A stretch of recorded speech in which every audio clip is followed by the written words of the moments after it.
Elo, elo, z tej strony wasz ulubiony youtuber. Dzisiaj się wybieramy na spacer po Hanoi Old Quarter, czyli po głównym kwadracie Hanoi. No dobra goście, to ciekawostka numer 1. Czy wiedzieliście, dlaczego w Wietnamie bardzo popularne jest nazwisko Nguyen? Ponieważ ostatnia dynastia, która panowała w Wietnamie, nazywała się właśnie Nguyen. I za panowania króli nie wszyscy mogli nosić nazwisko i kiedy w 1945 roku upadła ostatnia monarchia, na przykład wieśniacy, którzy nie mieli żadnego nazwiska, otrzymali właśnie nazwisko Nguyen. I dzisiaj w Wietnamie nazwisko Nguyen nosi około 40% ludności.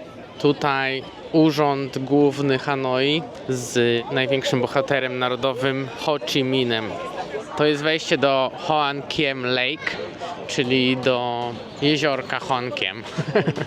Bramę świątyni strzegą mityczni strażnicy. No dobrze goście, ten Ngo Son Temple, do którego wchodzimy, to jest świątynia taoistyczna i tutaj bardzo często przychodzą studenci prosić los o dobre wyniki w nauce i o dar nauczania. Dobra gości, to jeszcze może taki skrót o tej świątyni taoizmu. Każda świątynia w Wietnamie ma część poświęconą tym, czym ona jest, czyli na przykład nauce, albo przepowiadaniu przyszłości, albo pomyślności, ale też w każdej świątyni jest część poświęcona ludziom, którzy historycznie pełnili jakieś bardzo ważne funkcje wietnamskim ludziom. Dobra goście, jesteśmy na Train Street, ale muszę się wam do czegoś przyznać. Zapomniałem wcisnąć rec. Powiem wam taką ciekawostkę, że właściciele tych restauracji płacą policji, żeby móc mieć to otwarte. No ze względu na to, że mega blisko te pociągi jeżdżą i muszą tych wszystkich turystów po prostu poprzepędzać do stolików. No ale tam, gdzie są duże pieniądze, jest duży biznes, wszystko da się zrobić. Przechodząc na Old Quarter, nie zapomnijcie wziąć chlebka bananowego albo świeżego mięska z grilla z tradycyjną bułeczką banh mi. Spójrzcie na najpiękniejszą ulicę sezonową w Hanoi. Zbliżają się święta, więc możecie tutaj dostać świąteczne gadżety. Mimo tego, że jest 28 stopni i mega gorąco. Co w sumie dla człowieka z Polski wygląda trochę dziwnie. Dobra, możecie tu goście zobaczyć sklep z jakimiś fejkowymi rzeczami. A po co oni to kupują? Okazuje się, że w tradycji wietnamskiej, kiedy ktoś odejdzie w zaświaty, kupują takie rzeczy i żeby oddać cześć zmarłemu, palą te rzeczy takie doczesne typu iPhone'a, jakieś fejkowe koszulki Dolce & Gabbana po to, żeby ta osoba jakby miała to w zaświatach czy coś takiego. Ogólnie Wietnamczycy dużo wierzą o takie rzeczy, życie po śmierci, wędrówka dusz i tak dalej.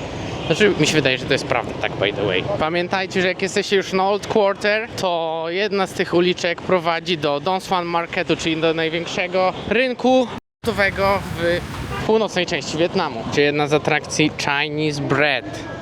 Tutaj pani przygotowuje taką kanapeczkę. Zobaczcie na tych gości.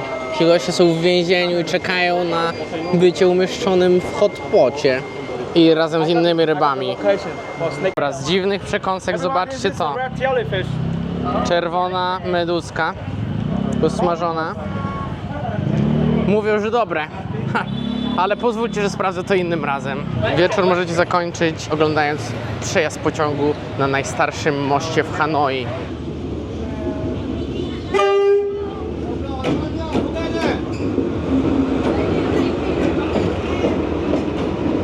Dobra ziomki, można powiedzieć wiele o mnie, ale na pewno to nie to, że nie lubię pizzy, dlatego tutaj jest specjalna knajpa dla takich jak ja. Nazywa się Pizza Lovers.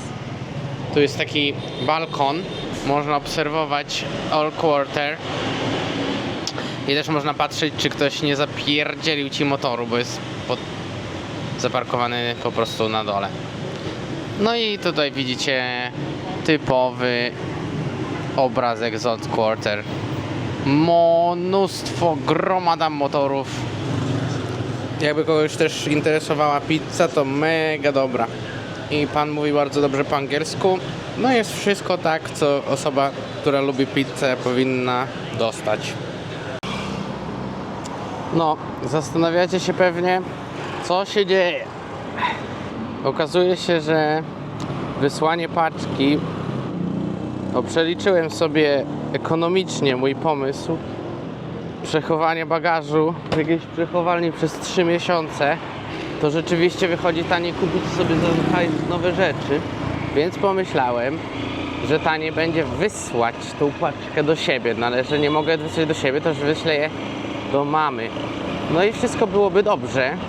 Tylko jest taki problem, że zapłaciłem za wysyłkę, a okazało się, że wysłanie paczki z Wietnamu do Polski to jest jakaś misja granicząca z cudem. I właśnie jadę z kompletem dokumentów na szczegółową kontrolę paczki, żeby łaskawie kurier ją przyjął, żebym mógł ją wysłać. Już nie wspomnę o tym, że wczoraj przez cały dzień próbowałem się dogadać z obsługą klienta, co nie było za łatwe, bo oni nie mówią po angielsku, więc wydrukowałem różne faktury, zobowiązania i tak dalej, prosząc ich o wykonanie usługi, za którą zapłaciłem. Więc jadę teraz, jakby będę was informował o postępach. Najśmieszniejsze jest, jak ja tu patrzę, że tam nikogo nie zahaczyć, żeby tak pojechać w miarę wolno, żeby to nikogo nie przestraszyć. I taka starsza pani na skuterze tak przemyka w niebezpiecznej odległości koło mnie. Ziu! No, witamy na dzielnicy przemysłowej Hanoi. Dobra, jedziemy do punktu nadania UPS z wydrukowanymi fakturami, ze zdjęciem paszportu, z listem obiecującym, że wszystko będzie git. Nie wiem, co jeszcze będę musiał tam zrobić.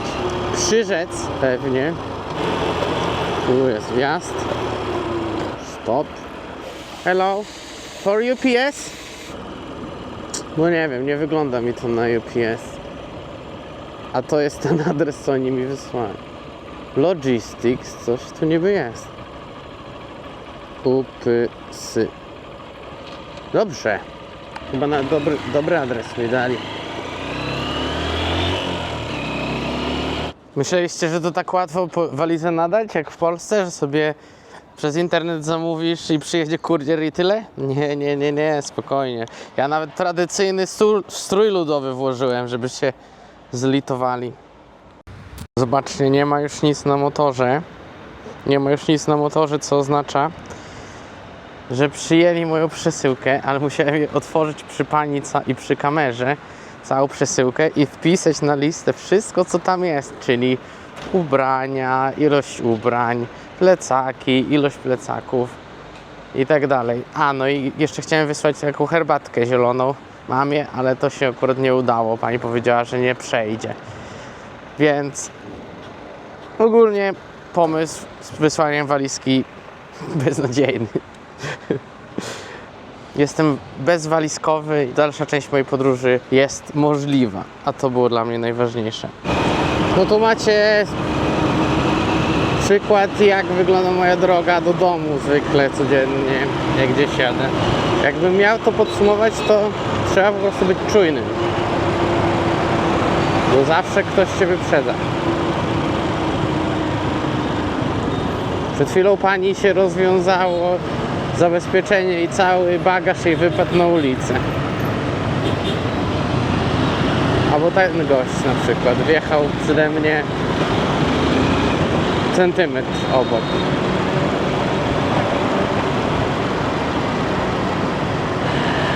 A, no nie wiem, czy to mówiłem, ale większość tych gości jeździ skuterem nie mają nawet lusterek. A ci, co mają lusterka, to mają na przykład ustawione w górę, albo tak nie patrzą, bo robią coś na telefonie. Kur...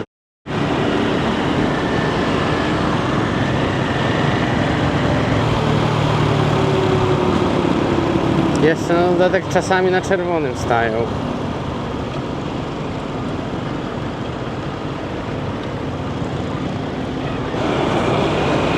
A teraz ulubiony część programu, czyli czerwone dla chętnych.